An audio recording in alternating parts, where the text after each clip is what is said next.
Welcome back to my channel. আশা করছি সবাই খুব ভালো আছে, সুস্থ আছো। আজ হচ্ছে বুধবার, ওয়েডনেসডে, আর এখন বাজে হচ্ছে 10টা 50। আর আমি একটু রেডি হয়ে গেছি, দেখতে পাচ্ছ। আমরা যাচ্ছি হচ্ছে পুজোসোনাকে নিয়ে একটুখানি হসপিটালে যাচ্ছি। পুজোসোনার যে হাতে বলেছিলাম একটা দাগ, ওটার জন্য। তো চলো, এসে আবার এখন একটু টাইম নেই, এসে আবার কথা হচ্ছে। আর ওদিকে যখন যাচ্ছি তখন শাশুড়ি মাকে আমরা মন্দিরে একটু ড্রপ করে দেবো। শাশুড়ি মাও একটুখানি মন্দিরে যাবে। আর ওটার নাম জিন্দাবাজার, জগন্নাথের মন্দির। আর আমরাও ভাবছি একটুখানি ঘুরিয়ে আসবো। তো চলো।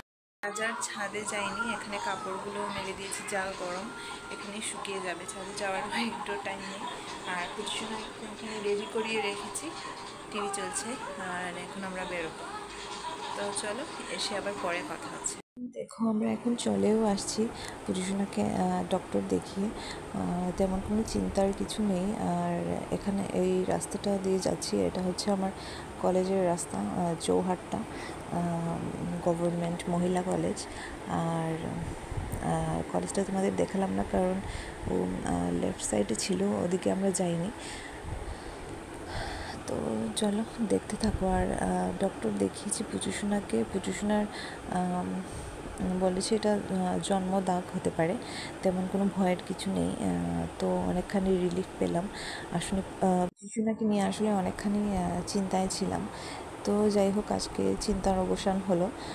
আর চলো, তোমাদের দেখিয়ে নিচ্ছি রাস্তাঘাট। আর অনেক দিন পর বাড়ি থেকে বেরোলাম, একটুখানি ভাল লাগছে। ঘরের ভেতর থাকতে থাকতে দমটা বন্ধ হয়ে যায়। মাঝে মধ্যে একটু বেরোলে ভালোই লাগে। যদিও পুজোসোনার জন্য যাচ্ছিলাম, তারপর আর একটুখানি রিলিফও তো পেলাম।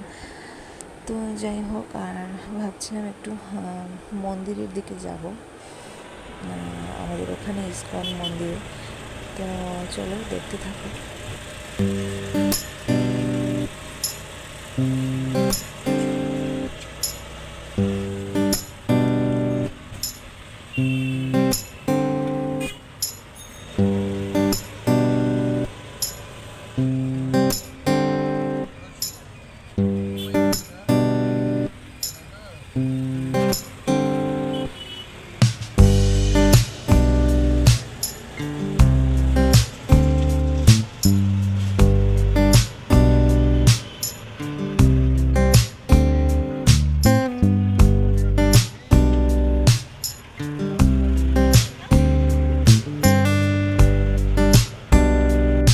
তো দেখো, এই রাস্তাটা দিয়ে যাচ্ছি, আর আমার ছোটোবেলার আমার স্মৃতি মনে পড়ে যাচ্ছে। এই যে আমার স্কুল, ব্লুবার্ড স্কুল, এই স্কুল থেকে আমি এসএসসি দিয়েছি। তো এদিক দিয়ে যাচ্ছিলাম, আর ছোটোবেলার স্মৃতিগুলো মনে পড়ছে। এই রাস্তা দিয়ে কতবার হেঁটে হেঁটে গেছি স্কুল থেকে। বিকেলবেলা বাড়ি ফিরেছি বান্ধবীদের সাথে গল্প করতে করতে। আর এই ওয়াকওয়েটা দেখো, এটা নতুনই হয়েছে আমাদের বাড়ির কিছুটা পাশেই। আর এটাতে এখনও আমার আসা হয়নি, জাস্ট কোথাও যেতে আসতে দেখি গাড়িতে, এটাই। আর খুব সুন্দর ওয়াকওয়েটা। আর আমরা ভাবছি একটুখানি ইসকনের মন্দিরে যাব। তো চলো, তোমরা দেখতে থাকো। আজকে যেহেতু রামনবমী, তাই ইসকনের মন্দিরে এলাম। আর তো একটু প্রণাম করেও যাব। আর এসে মাকেও পেয়েছি, মা আর বোনও এসেছিল ইসকনের মন্দিরে। তো আমরাও প্রণাম করে একটু ঘুরে চলে যাব। তো চলো দেখতে থাকো।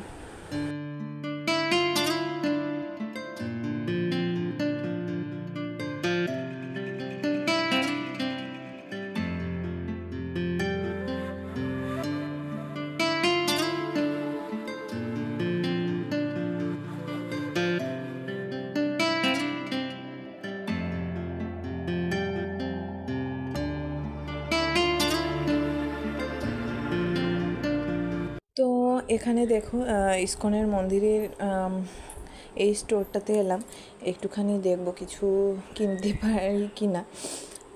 আমি আসলে একটা মহাদেবের মূর্তি নিতে চাইছিলাম, তো এখানে দেখলাম নেই।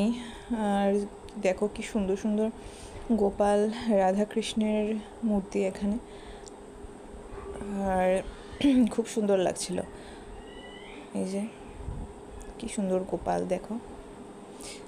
আর এখানে সব কিছুই পাওয়া যায় ইসকনের স্টোরে, যাবতীয় সব মানে গোপাল ঠাকুরের জিনিসপত্র সব কিছুই মেলে। তো মাও এখানে কিছু দেখছিল গোপালের জন্য। এই দেখো রাধাকৃষ্ণের ছবি আর গোপালের কাপড়, গলার মালা সব কিছুই আছে এখানে।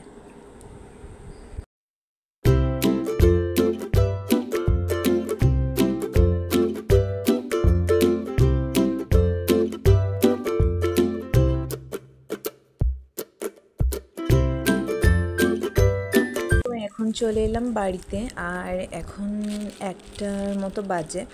আর এসে তো আমার প্রচণ্ড খিদে পেয়ে গেছে। আমি ভাবছি এখানে পাউরুটিটা ছিল, একটু সেঁকে নিয়ে তারপর খাবো। এমনিতে এরকম পাউরুটি খেতে আমার একদম ভালো লাগে না। তো চলো খাওয়া দাওয়া করে নিই। আর মন্দিরে গিয়েছিলাম, কিন্তু আমি প্রসাদটা একটুখানি খেয়েছি, বেশি খাইনি। তো তাই খিদে আমরা তো চলে এসেছি, ডক্টর দেখালাম পুজোসোনাকে। আর আসার সময় পথে একটা মন্দির ছিল, তো ওই মন্দিরটা একটু ঘুরে আসলাম আমরা ইসকনে।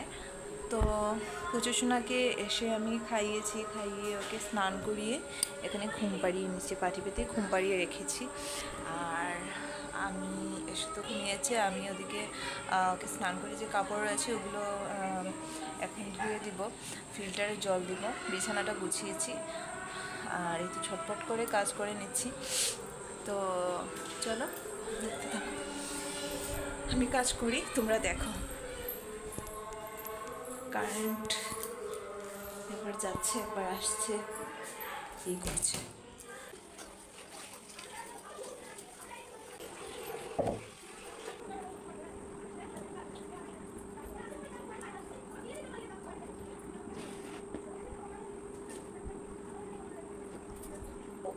আপাতত বাসায় কেউ নেই, বর তো চলে গেছে, আমাকে বাসায় দিয়ে দোকানে গেছে। আর শাশুড়ি মা তো আসবে দুপুর 3টের দিকে আসবে। তো আমি এখানে একা একাই কাজ করছি। পুজোসোনাকে তো খাইয়ে দাইয়ে ঘুম পাড়িয়ে রেখেছি, আর কাজ করছি। আর ওদিকে ওকে দেখছি, ও একটু নাড়াচাড়া করছে। তো আমি এদিকে দেখো কাজ করতে করতে উঠেও গেছে ও, ওকে একটুখানি দেখো কান্না করছিল। তো আবার ওকে ঘুম পাড়িয়ে রাখলাম, অনেকটা টাইম লেগেছে। তোমরা যেরকম দেখছো ঝটপট করে রেখে দিয়েছি, এরকম কিন্তু না, প্রায় আধা ঘন্টা টাইম লেগেছে ওকে ঘুম পাড়াতে। তো ওকে আবার ঘুম পাড়িয়ে রেখে আমি আমার কাজ আবার শুরু করলাম।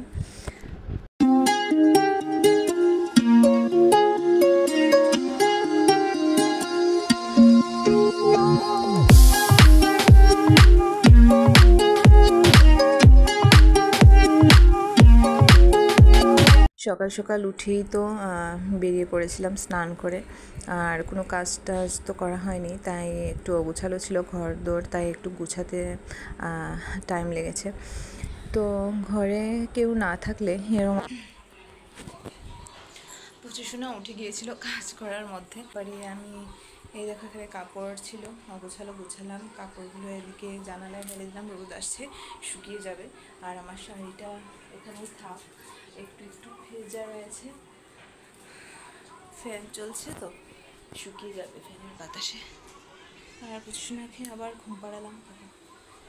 এখনও কাজ আছে, বোতলগুলো খালি, ওগুলো ভরবো। ঘরে না থাকলে যা হয় আর কি, এগুলো আমার প্রতিদিনের কাজ, করা হয়নি। আর আমার ঘর গুছিয়েছি, বিছানা গুছিয়েছি, একটুখানি এই যে টুকিটাকি কাজ ছিল, হাতের কাজ যেগুলো অগোছালো ছিল করেছি। বিছানাটা গুছানো থাকলে আমার শান্তি, অগোছালো জিনিস আমি একদম পছন্দ করি না। আর ড্রেসিং টেবিল তো মুছেছি, এখানে একটা ডায়াপার পরে রয়েছে। ড্রেসিং টেবিল, আলমারি, উপর উপর গ্লাসগুলো একটুখানি মুছেছি, আর ঘর ঝাড় দিয়েছি। তো এই মোটামুটি আমার কাজ কমপ্লিট। আপাতত কিছু নেই, লাইট অফ থাক। এখানে শাশুড়ি মার ঘরের লাইটটা অফ করে দিলাম।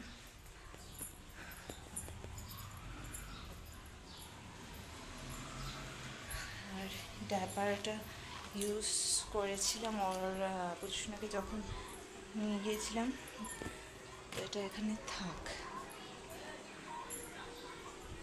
এখন ফিল্টারে জল দেব, আর বোতলগুলো খালি আছে ওগুলো ভরবো। খুব খিদেও পেয়ে গেছে, এখন কিছু খাবো না। অনেকদিন ধরে আমার সকালবেলা ওঠা হয় না ঘুম থেকে। পূজোসোনা যখন থেকে মানে এসেছে আমার কাছে, তখন থেকে আমার আর সকালবেলা ঘুম থেকে ওঠা হয় না। সকালের সাথে কোনো পরিচিতিই নেই আমার। তো সকালের কাজগুলো মানে একটুখানি লেট হয়ে যায় সব কিছুতে। তো কী আর করার, শাশুড়ি মা অনেকটাই হেল্প করে রান্না বান্নার দিকে। তো এখানে দেখো প্রসাদ নিয়ে শাশুড়ি মা চলে এসেছে, আমি আমার বর খাচ্ছি। আর খিচুড়ি ছিল, খিচুড়ি প্রসাদ, আর পাঁচমিশালি একটা তরকারি ছিল। তো একটুখানি প্রসাদ খেয়ে আমি আবার একটু ভাতও খেয়েছিলাম। তো দেখো, তোমরা দেখতে থাকো। তো ভাবছি ব্লগটা আজকের মতো এখানেই শেষ করব। তোমরা যারা এখনও আমার চ্যানেলটাকে সাবস্ক্রাইব করোনি, চ্যানেলটা সাবস্ক্রাইব করে দিও। আর আমার ভিডিওটা ভালো লাগলে একটা লাইক আর কমেন্ট করে দিও। কালকে চলে আসবো আবার কোনো ব্লগের সাথে।